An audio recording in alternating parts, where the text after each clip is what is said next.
नमस्कार दोस्तों, स्वागत है आपका स्टडी फॉर सिविल सर्विसेज में। वीडियो को पूरा देखिए। कोई भी आपका फीडबैक है, कोई सजेशन है, तुरंत वीडियो में कमेंट करके जरूर बताइए। अच्छा लगे तो वीडियो लाइक जरूर कर लीजिए और ऐसे वीडियो लगातार फ्री में पाने के लिए चैनल को तुरंत सब्सक्राइब कर लीजिए और बेल आइकन को जरूर टैप कर लीजिए ताकि आगे भी सारे वीडियो आपको मिलते रहे। यूट्यूब में फॉलो करते हैं तो प्लीज ये वाला फ्री टेलीग्राम चैनल जरूर ज्वाइन कर लीजिएगा। सारे नोटिफिकेशन, सारे अपडेट यहीं पे आते हैं, ध्यान रखिएगा। स्टडी फॉर सिविल सर्विसेज का कोई भी पेड ग्रुप अगर आपको ज्वाइन करना है तो सिर्फ 856488053096906523860455 यही नंबर है हमारे, सिर्फ जहां पे कॉल या व्हाट्सएप कर सकते हैं।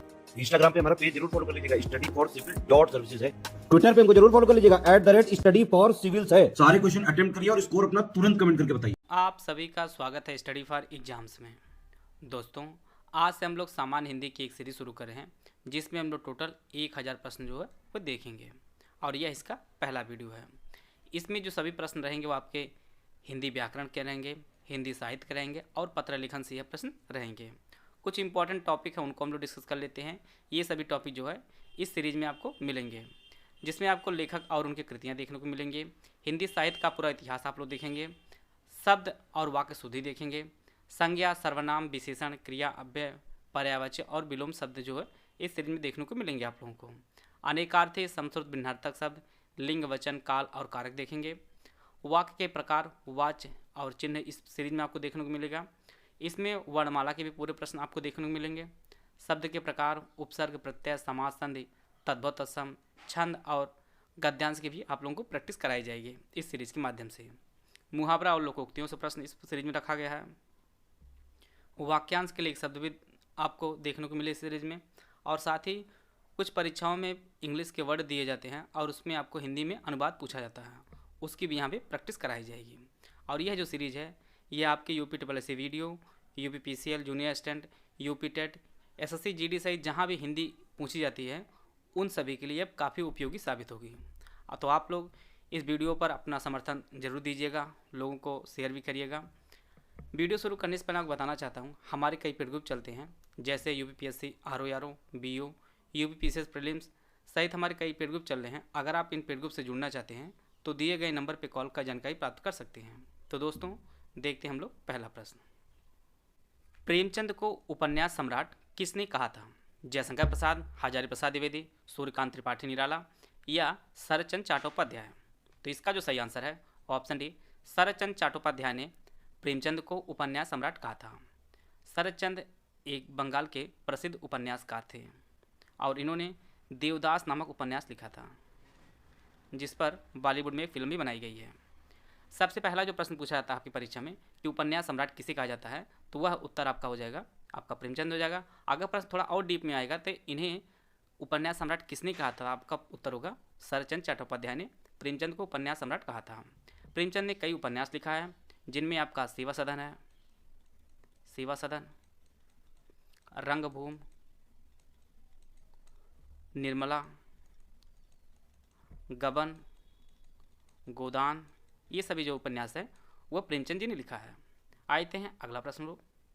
सुमित्रानंदन पंत को ज्ञानपीठ अवार्ड कब प्राप्त हुआ था? 1962, 1965, 1968 या 1968? तो इसका जो सही आंसर है वो ऑप्शन डी, 1968 में सुमित्रानंदन पंत को ज्ञानपीठ अवार्ड प्राप्त हुआ था। और यह जो अवार्ड है इनका एक कविता संग्रह है चिदम्बरा, चिदम्बरा के लिए इन्हें ज्ञानपीठ अवार्ड प्राप्त हुआ था। और यह ज्ञानपीठ प्राप्तकर्ता जो हिंदी में सर्वप्रथम थे। सबसे पहले इन्हें जो है हिंदी में ज्ञानपीठ अवार्ड प्राप्त हुआ था 1968 में। इनकी कुछ अन्य कृतियां हैं, जैसे आपका युगवाणी है, युगांतर है, युगांतर है, आपके ग्राम्य है, ये सभी जो है सुमित्रानंद पंत ने इसकी रचना की है। और साथ ही में इन्हें जो छायावाद के 4 प्रमुख स्तंभ हैं उनमें से एक है। इनका जो जन्म है, सुमित्रानंद पंत का जो जन्म है वह उत्तराखंड के अल्मोड़ा में हुआ था। इनके जन्म को भी कभी कभी पूछता रहता है आपकी परीक्षा में। आते हैं अगला प्रश्न लोग। यहाँ पे आपको संधि बतानी है, अन्वय में कौन संधि है? गुण संधि, वृद्धि संधि, आयात संधि या यण संधि? तो इसका जो सही आंसर है वो ऑप्शन डी, यण संधि है। अन्वय में यण संधि है। अनुधन अय, अनुधन अय से अन्वय बना है। यहाँ पर उ और आ मिल के आपका व बनता है और इसी कारण यह यण संधि है। और यण संधि जैसे आपका यदि धन आप यद्यपि जो बनता है इसमें भी यण संधि है, अन्वय में यण संधि है। अगला प्रश्न है, पावक में कौन संधि है? अयादि संधि, गुण संधि, यण संधि या वृद्धि संधि? तो पावक में जब आप संधि विच्छेद करेंगे तो पौ धन अक होगा, और इसमें अयादि संधि है, अव धन आ मिलके आपका आव बनता है, और इसी कारण इसमें अयादि संधि है। आते हैं अगला प्रश्न लो। यहाँ पे आपको समास बताना है, कौन सा समास है धनहीन में, बहुब्रीहि समास, अव्ययीभाव समास, तत्पुरुष समास या कर्मधारय समास। सबसे पहले हम लोग समास विग्रह करेंगे, तो धनहीन का जो समास विग्रह होगा वह धन से हीन होगा, धन से हीन होगा, और इस प्रकार जो है इसमें तत्पुरुष समास होगा। इसका जो सी ऑप्शन है वह सही है। और तत्पुरुष समास की जो विशेषता होती है, इसमें उत्तर पद अथवा अंतिम पद जो है वह प्रधान होता है, अंतिम पद प्रधान होता है, और यही कारण है धनहीन में तत्पुरुष समास है। आते हैं अगला प्रश्न लो।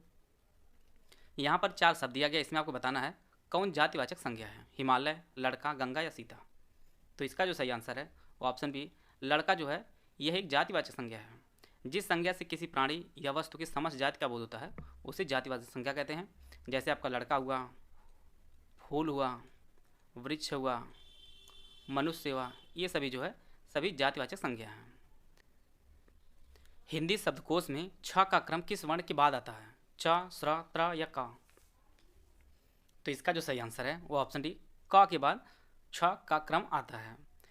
इसको हम लोग विच्छेद करेंगे सबसे पहले, तो ये आपका क प्लस स, इसका विच्छेद होगा, और इसका जो क्रम आएगा क के बाद इसका क्रम आएगा।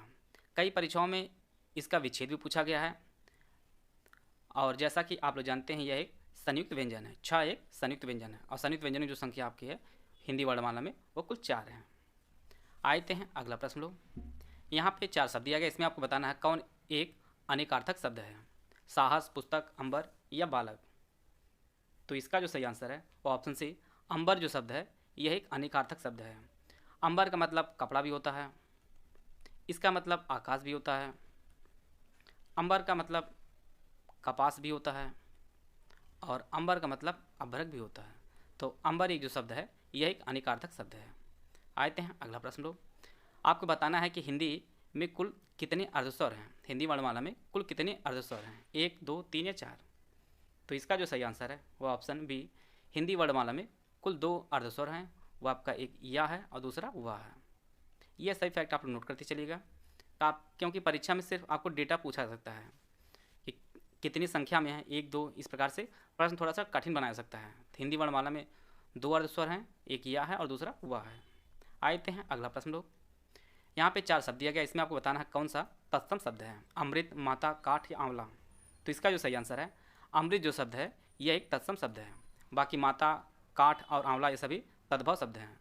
माता का जो तत्सम स्वरूप होता है वह आपका मातृ होता है, इसी प्रकार का काठ का जो तत्सम रूप होता है वह काष्ठ होता है, और आंवला का जो तत्सम रूप होता है वह आमलक होता है, आमलक होता है। आते हैं अगला प्रश्न लो। अष्टछाप का जहाज किसे कहा जाता है, वल्लभाचार्य, कुंभनदास, सूरदास या चतुर्भुज दास? तो इसका जो सही आंसर है ऑप्शन सी, सूरदास को अष्टछाप का जहाज कहा जाता है। जैसा कि आप लोग जानते हैं कि अष्टछाप जो है यह 8 कवियों का समूह था, और इसमें 2 लोगों का शिष्यों का समूह था। 4 आपके वल्लभाचार्य के शिष्य थे, और इन्हीं के पुत्र थे विट्ठलनाथ। 4 आपके विट्ठलनाथ के शिष्य थे, विट्ठलनाथ के शिष्य थे, और 4 आपके वल्लभाचार्य के शिष्य थे। वल्लभाचार्य के शिष्यों में सूरदास, परमानंदास, कुंभनदास और कृष्णदास थे, और विट्ठलनाथ के शिष्यों में आपके नंददास, चतुर्भुजदास, छीत स्वामी और गोविंद स्वामी थे। अगर आपके प्रश्न परीक्षा में टफ बनाएगा तो इन्हीं के 3 इनका देगा, 1 वल्लभाचार्य का दे सकता है, या 3 वल्लभाचार्य का दे सकता है, 1 विट्ठलनाथ का दे सकता है। तो इसमें आप पूछ सकता है आपके कौन वल्लभाचार्य के शिष्य हैं, कौन विट्ठलनाथ के शिष्य हैं। इस प्रकार से प्रश्न जो है टफ बना सकता है आपकी परीक्षा में। और वल्लभाचार्य ने ही पुष्टि मार्ग का जहाज जो है सूरदास को कहा था, यह भी चीज़ आप लोग नोट कर लीजिएगा। आते हैं अगला प्रश्न लो। कोश का सही अर्थ आपको बताना है। पहले कोश का जो अर्थ होता है वह शब्द संग्रह होता है, और दूसरे कोश का अर्थ आपका खजाना होता है। इस प्रकार जो है ऑप्शन बी है वह सही है। अनिल का सही अर्थ आपको बताना है। ऑप्शन आप लोग पढ़ लीजिए। अनिल का अर्थ होता है आग होता है, और अनिल का अर्थ हवा होता है। इस प्रकार जो है इसका जो ऑप्शन बी है वह सही है। आते हैं अगला प्रश्न लो। जल का पर्यायवाची कौन है, सलिल, रसना, किहर या गयंद? तो इसका जो सही आंसर है सलिल जो है ये जल का पर्यायवाची है। बाकी आपका रसना जो है ये जीव का पर्यायवाची है। कीहर शेर का पर्यायवाची है। और गयंद ये आपके हाथी का पर्यायवाची है। चंद्रमा का पर्यायवाची कौन नहीं है वो आपको बताना है। द्वितीय, एकापत्य, विधु या हिमकर। तो इसका जो सही आंसर है वो ऑप्शन है द्वितीय जो है ये चंद्रमा का पर्यायवाची नहीं है, बल्कि यह किरण का पर्यायवाची होता है। अन्य आपके एकापति, विधु और हिमकर ये सभी चंद्रमा के पर्यायवाची हैं। चंद्रमा के अन्य जो पर्यायवाची हैं वह भी आपके परीक्षा में पूछता है, जैसे आपका राकेश, मयंक, रजनीश, निशापति, शशांक, ये सभी पर्यायवाची जो आपके चंद्रमा के हैं। आते हैं अगला प्रश्न लोग। शांत रस का अस्थायी भाव आपको बताना है, निर्वेद, शोक, उत्साह या भय। तो इसका जो सही आंसर है वो ऑप्शन ए, शांत रस का अस्थायी भाव निर्वेद होता है। रस से एक प्रश्न सबसे इंपॉर्टेंट जो आपकी परीक्षा में पूछता है कि भरत मुनि के अनुसार रसों की संख्या कितनी है। तो इनके अनुसार रसों की संख्या कुल 8 है। इनमें आपका श्रृंगार है, हास्य, करुण, रौद्र, वीर, भयानक, विभत्स और अद्भुत। तो टोटल 8 रसों को भरत मुनि ने प्रामाणिकता दी है। इन्होंने शांत रस को अपनी श्रेणी में नहीं रखा, जिसका अस्थायी भाव निर्वेद होता है। आते हैं अगला प्रश्न लोग। आगे नाथ न पीछे पघा का अर्थ क्या होता है। ऑप्शन आप लोग पढ़ लीजिए। इसका जो सही आंसर है वो ऑप्शन ए, बंधन रहित होना।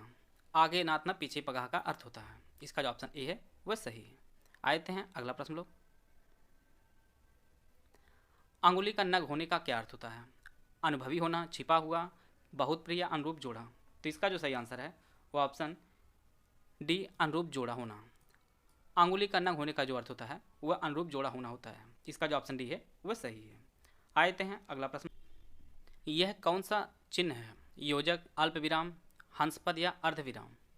तो इसका जो सही आंसर है वो ऑप्शन ए, योजक। यह जो चिन्ह है यह योजक का चिन्ह है। जैसे आप लोग माता पिता लिखते हैं, माता पिता, इसके बीच में जो है यह जो चिन्ह है यह आपका योजक चिन्ह होता है। अल्प विराम आप लोग जानते हैं इस प्रकार से दिया जाता है। हंसपद जब कभी हम लोग किसी शब्द को छोड़ देते हैं या छूट जाता है तो उसके बीच में कुछ इस प्रकार लगाकर लिखते हैं शब्द। और आपका अर्धविराम कुछ इस प्रकार का होता है। तो यह जो चिन्ह है यह आपका योजक है। आते हैं अगला प्रश्न लोग। अर्थ के आधार पर वाक्य कितने प्रकार के होते हैं, 6, 5, 4 या 8। तो इसका जो सही आंसर है वो ऑप्शन डी, अर्थ के आधार पर जो वाक्य होते हैं वो कुल 8 प्रकार के होते हैं। पहला जो आपका होता है वह विधानवाचक होता है। दूसरा आपका निषेधवाचक होता है, निषेधवाचक वाक्य। तीसरा आपका प्रश्नवाचक वाक्य होता है। चौथा आपका विस्मयादिबोधक वाक्य होता है। पांचवा आपका आज्ञासूचक वाक्य होता है, आज्ञासूचक वाक्य। छठा आपका इच्छावाचक। सातवां आपका संदेहवाचक। और आठवां आपका संकेतवाचक वाक्य होता है। तो टोटल अर्थ के आधार पर 8 प्रकार के वाक्य होते हैं। विधानवाचक, निषेधवाचक, प्रश्नवाचक, विस्मयादिबोधक, आज्ञासूचक, इच्छावाचक, संदेहवाचक और संकेतवाचक। तो टोटल 8 प्रकार के वाक्य होते हैं अर्थ के आधार पर। अगला जो प्रश्न है, जिसे पार पाना कठिन हो उसके लिए शब्द क्या प्रयोग होता है, निर्मम, आगम, दुर्गम या अतीन्द्रिय। तो इसका जो सही आंसर है वो ऑप्शन सी, उसे दुर्गम कहा जाता है। जिसे पार पाना कठिन है उसके लिए जो एक शब्द प्रयोग होता है वो आपका दुर्गम होता है। निर्मम उसे कहा जाता है जिसमें दया का भाव ना हो, उसे निर्मम कहा जाता है। और अतीन्द्रिय, इंद्रियों की पहुंच से जो बाहर हो उसके लिए शब्द प्रयोग होता है वो आपका अतीन्द्रिय होता है। और आगम, ये जैन साहित्य को जो है आगम कहा जाता है। आते हैं अगला प्रश्न लोग। अस्थावर का विलोम आपको बताना है, सचल, चेतन, चंचल या जंगम। तो इसका जो सही आंसर है वो ऑप्शन डी, जंगम। अस्थावर का जो अर्थ होता है वह एक जगह स्थिर होना, और जंगम का जो अर्थ होता है चलने फिरने वाला होता है। तो अस्थावर का जो विलोम होता है वह आपका जंगम होता है। आते हैं अगला प्रश्न लोग। आतिथ्य का विलोम आपको बताना है, मित्र, आतिथेय, शत्रु या अपना। तो इसका जो सही आंसर है ऑप्शन बी, आतिथेय। आतिथ्य का जो अर्थ होता है वह आतिथेय होता है। प्रश्न लोग, पुरुषवाचक सर्वनाम कितने प्रकार के होते हैं, 5, 4, 6 या 3। तो इसका जो सही आंसर है वो ऑप्शन डी, 3 प्रकार के होते हैं पुरुषवाचक सर्वनाम। पहला आपका उत्तम, दूसरा आपका मध्यम और तीसरा आपका अन्य। उत्तम पुरुषवाचक सर्वनाम, फिर आपका मध्यम और आपका अन्य पुरुष सर्वनाम। उत्तम के अंतर्गत आपका मैं आता है, मध्यम में तुम आता है और अन्य में आपका वह आता है। तो इस प्रकार जो है पुरुषवाचक सर्वनाम कुल 3 प्रकार के होते हैं, उत्तम, मध्यम और अन्य। आते हैं अगला प्रश्न लोग। ई का उच्चारण स्थान आपको बताना है, कंठ, तालव्य, मूर्धन्य या दंत है। तो इसका जो सही आंसर है वो ऑप्शन बी तालव्य है। ई का जो उच्चारण स्थान है वो तालव्य होता है। इसके अतिरिक्त दीर्घ ई और आपके च वर्ण अर्थात च, छ, ज, झ और इया, इन सभी का जो उच्चारण स्थान होता है वो आपका तालव्य होता है। तो आशा है आप सभी को बहुत कुछ जानने को मिला होगा। वीडियो अगर आपको अच्छा लगा तो लाइक कर सकते हैं, चैनल सब्सक्राइब कर लीजिए। यह वीडियो अपने मित्रों के साथ शेयर भी कर दीजिएगा। वीडियो को पूरा देखने धन्यवाद। जय हिंद, जय भारत।